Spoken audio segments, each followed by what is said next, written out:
Being a dungeon master is much more than just telling a story, don't you think? Let's talk about it.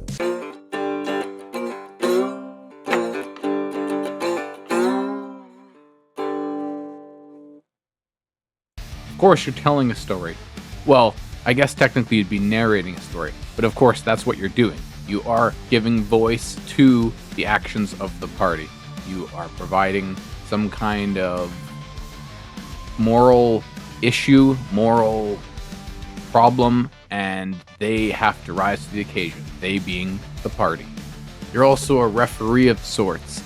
You have to dictate how it is and enforce rules. These are important things, so sometimes you gotta put your foot down and say how it is. It's important to be assertive in some respect, with respect as well. Always be respectful of everybody, but at the same time, it's your table, and so you need to make sure that the players listen and respect that. It doesn't happen very often that a player is going to challenge you, and if they do, they need to do it respectfully as well. So it's a give and take thing, but absolutely make sure that the players know that your word is kind of final, and that should be expected. And most players, you'll never have an issue with. There's only that 1%, but it can happen. There's a lot of creative people out there. There's a lot of people into world building, and world building is really important. I'm not going to say it isn't. It's a good quality to have as a dungeon master, but I would say your ability to improvise is far more important than your ability to world build. In fact, you only really need to build a town. You've probably heard that a lot from other dungeon tubers, is that you only really need to build a town, and it's right. It's absolutely true. Don't build yourself a whole world before your players have left the town that they started in. And if you're running a campaign, whether it be homebrew or if it's something published, you're never going to be able to account for the crazy players and their weird decisions. So what does that mean? Well, sometimes it's going to go way off the beaten path. It can happen a lot. And it's not your fault.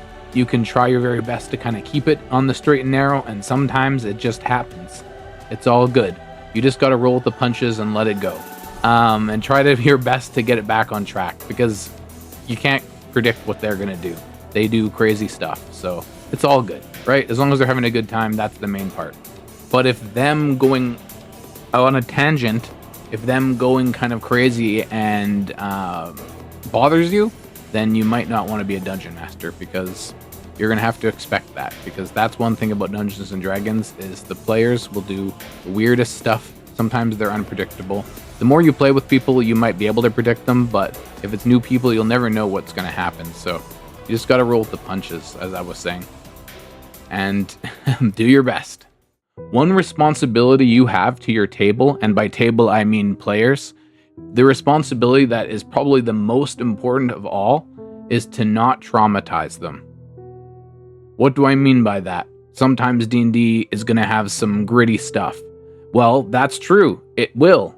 But it's important that you talk to your players, you communicate with them, and then maybe if there is something that comes up that might stretch some boundaries, you communicate them to the player and make sure it's okay beforehand. Anyway, that's today's video. I'm just a talking head today. I'm sorry, no interesting miniatures to look at, but it is what it is. I wasn't feeling super painty today, but I still wanted to get a video out, so I thought I'd talk about some DM philosophies and see if anything resonated with anybody.